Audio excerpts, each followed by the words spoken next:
দর্শক, ভারত পাকিস্তান যুদ্ধের খবরাখবর জানাতে কলকাতা থেকে যুক্ত হচ্ছেন এসএ নিউজের সিনিয়র এডিটর পার্থ মুখোপাধ্যায়। সরাসরি চলে যাচ্ছি তার কাছে।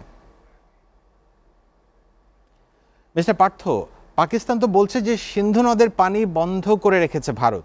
তো এই নিয়ে বিরোধ মীমাংসা না হলে বিষয়টি এক প্রকারের যুদ্ধেরই শামিল। তো এটি কিভাবে দেখছে ভারত সরকার এবং সেখানকার জনগণ? দেখুন, ভারতের তরফ থেকে ভারতের বিদেশ মন্ত্রকের মুখপাত্র রণধীর জয়সওয়াল আজ খুব নির্দিষ্ট করে বলে দিয়েছেন যে সিন্ধু জলচুক্তি আপাতত স্থগিত রাখা হয়েছে পহেলগাঁওয়ের ঘটনার পর, এবং এটি কেন্দ্রীয় মন্ত্রিসভার সিদ্ধান্ত এবং এটি কার্যকর করা থাকবে। কারণ কদিন আগেই বিদেশ মন্ত্রকের তরফ থেকেও বলা হচ্ছিল যে একসঙ্গে রক্ত আর জল সমানভাবে বইতে পারে না। তারপরে আজকে অবস্থান আরো কঠোর করেছে ভারতের বিদেশ মন্ত্রক।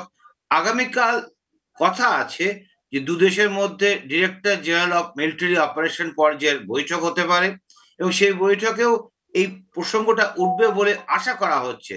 কিন্তু আদৌ উঠবে কিনা, কারণ নির্দিষ্ট করে বলা যাচ্ছে না, কারণ ভারতের তরফ থেকে বারবার বলে দেওয়া হচ্ছে যে সিন্ধু জল চুক্তি বা ভারত পাকিস্তানের বিষয়ে কোনো তৃতীয় পক্ষের মতামত নেওয়া হবে না। এর এর বাইরে ভারতের বিরোধী দল কংগ্রেস প্রশ্ন তুলছে যে ভারত এবং পাকিস্তানের মধ্যে সংঘর্ষ বিরতির ঘটনায় তার হাত রয়েছে বলে মার্কিন প্রেসিডেন্ট ডোনাল্ড ট্রাম্প যে কথাটা বলেছেন তার ব্যাখ্যা দিতে হবে কেন্দ্রীয় সরকারকে। এর জন্য সংসদের বিশেষ অধিবেশন ডাকার দাবিও তারা করেছে। এই অবস্থায় ভারতের বিদেশ মন্ত্রকের মুখপাত্র রণধীর জয়সওয়াল ভারতের অবস্থান স্পষ্ট করেছেন।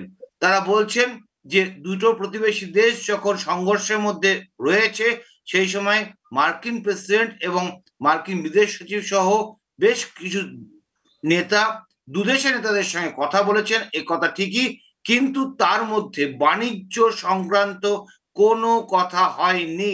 ঠিক যেমনটা হয়নি সিন্ধু জলবন্টন চুক্তি স্থগিত না করে উইথড্র করা বিষয়।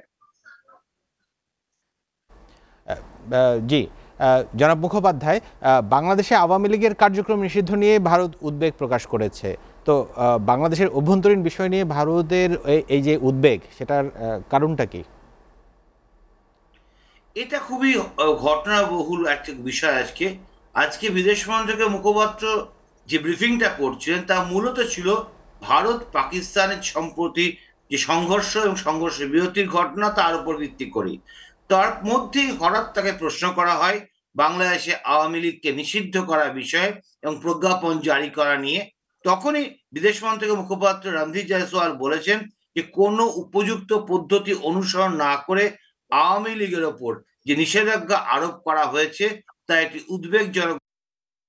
তারপরে তিনি মন্তব্য করেছেন যে বাংলাদেশে গণতান্ত্রিক পরিসর সংকুচিত হচ্ছে। সেই তার আশা যে খুব দ্রুত বাংলাদেশে অবাধ এবং সুষ্ঠু নির্বাচন হবে। কিভাবে হবে তা বলতে গিয়ে তিনি বলেছেন যে তারা মনে করছেন যে রাজনৈতিক পরিসর বা পলিটিক্যাল স্পেস সংকুচিত হয়ে আসছে, তাতে একটি গণতান্ত্রিক দেশ হিসাবে ভারত স্বভাবতই উদ্বিগ্ন। এটা বরাবরই রণধীর জয়সওয়াল যেটা বলেছেন যেটা একদমই ভারতের তাৎক্ষণিক প্রতিক্রিয়া, তার বিশদ কিন্তু বলেননি। এবং মনে রাখতে হবে এই বিষয়ে ভারতের প্রধানমন্ত্রী নরেন্দ্র মোদী বা ভারতের বিদেশমন্ত্রী ডক্টর এস জয়শঙ্কর এখনো পর্যন্ত কোনো প্রতিক্রিয়া জানাননি, যেমনটা প্রতিক্রিয়া জানাননি ভারতের বিদেশ সচিব বিক্রম মিশ্রিও। অনেক ধন্যবাদ মিস্টার পার্থ মুখোপাধ্যায়, কলকাতা থেকে আমাদের সঙ্গে যুক্ত হওয়ার জন্য।